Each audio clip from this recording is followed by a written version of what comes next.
नमस्कार. नमो शेतकरी महासन्मान निधी योजनेच्या 8व्या हप्त्याबद्दल एक खूप मोठी आणि महत्त्वाची अपडेट आहे. जे शेतकरी या हप्त्याची वाट पाहत होते त्यांच्यासाठी ही बातमी खूपच कामाची आहे. चला तर मग याबद्दल सविस्तरपणे समजून घेऊया. हो, ही बातमी खरंच खूप मोठी आहे, कारण याचा थेट संबंध राज्यातील 90 लाखांपेक्षा जास्त शेतकरी कुटुंबांशी आहे. त्यांना यामुळे एक मोठा दिलासा मिळणार आहे असं म्हणायला हरकत नाही. त्यांची जी प्रतीक्षा होती ती आता संपण्याच्या मार्गावर आहे.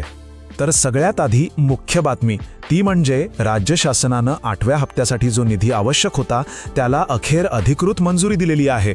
आणि आता सगळ्यात महत्त्वाचा आकडा, निधी किती? तर या 8व्या हप्त्यासाठी तब्बल 1774 कोटी रुपयांचा निधी उपलब्ध करून द्यायला शासनाने मान्यता दिली आहे. हो, 1774 कोटी रुपये. खूप मोठा आकडा आहे हा. अर्थात ही मंजुरी काही अचानक मिळालेली नाहीये. यामागे एक योग्य प्रशासकीय प्रक्रिया आहे. कृषी आयुक्तालयाने मागच्या वर्षी डिसेंबर महिन्यातच शासनाकडे या निधीची मागणी केली होती आणि आता त्याला प्रतिसाद म्हणून हा निधी मंजूर करण्यात आला आहे. बरं, निधी तर मंजूर झाला, पण हा पैसा नेमका किती शेतकऱ्यांपर्यंत पोहोचणार आहे आणि लाभार्थी कोण असतील? चला आता जरा आकडेवारीवर नजर टाकूया, कारण ती समजून घेणं खूप महत्त्वाचं आहे. हा आकडा पुन्हा एकदा लक्षात घेऊया. 1774 कोटी रुपये. या एका आकड्यावरूनच आपल्याला या योजनेची व्याप्ती किती मोठी आहे आणि तिचं आर्थिक महत्त्व किती आहे याचा अंदाज येतो. आणि हा प्रचंड निधी मिळणार आहे तब्बल 90,42,241 शेतकऱ्यांच्या थेट बँक खात्यात. म्हणजे बघा किती मोठ्या संख्येने शेतकऱ्यांना याचा थेट फायदा होणार आहे. आता प्रश्न उरतो की हे लाभार्थी नेमके कोण? तर याचं उत्तर खूप सोपं आहे. जे शेतकरी केंद्र सरकारच्या PM किसान सन्मान निधी योजनेच्या 21व्या हप्त्यासाठी पात्र ठरले होते तेच सर्व शेतकरी या नमो योजनेच्या 8व्या हप्त्यासाठी सुद्धा पात्र असणार आहेत.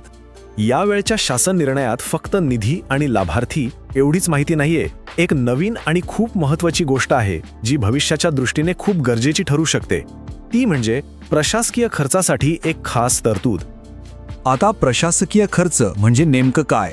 सोप्या भाषेत सांगायचं तर कोणतीही योजना फक्त कागदावर राहून चालत नाही, ती लोकांपर्यंत पोचवावी लागते. तर या अंमलबजावणीसाठी जो काही खर्च येतो त्यासाठी आता वेगळा निधी बाजूला ठेवला जाणार आहे. विशेष म्हणजे याआधी अशी कोणतीही सोय नव्हती. याचा थेट फायदा काय होणार?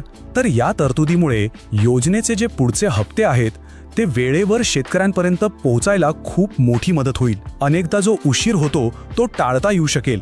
खरंच ही एक दूरदृष्टीने केलेली तरतूद म्हणता येईल. ओके, तर निधीला मंजुरी मिळाली, लाभार्थी कोण आहेत हे सुद्धा स्पष्ट झालं. पण आता सगळ्यात महत्त्वाचा प्रश्न, पुढे काय? शेतकऱ्यांच्या खात्यात पैसे येणार कधी? तर आता प्रतीक्षा आहे ती फक्त एका अधिकृत घोषणेची. राज्य सरकार लवकरच ती तारीख जाहीर करेल ज्या दिवशी हा 8वा हप्ता शेतकऱ्यांच्या खात्यात जमा व्हायला सुरुवात होईल.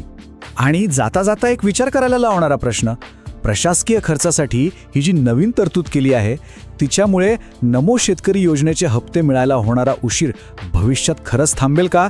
याचं उत्तर आपल्याला येणारा काळच देईल. अशाच नवनवीन अपडेटसाठी आणि माहितीसाठी आत्ताच आपल्या योजना फॅक्टर यूट्यूब चॅनलला सबस्क्राईब करायला विसरू नका. चला तर मित्रांनो, भेटूयात नवीन माहितीसह नवीन अपडेटमध्ये. धन्यवाद.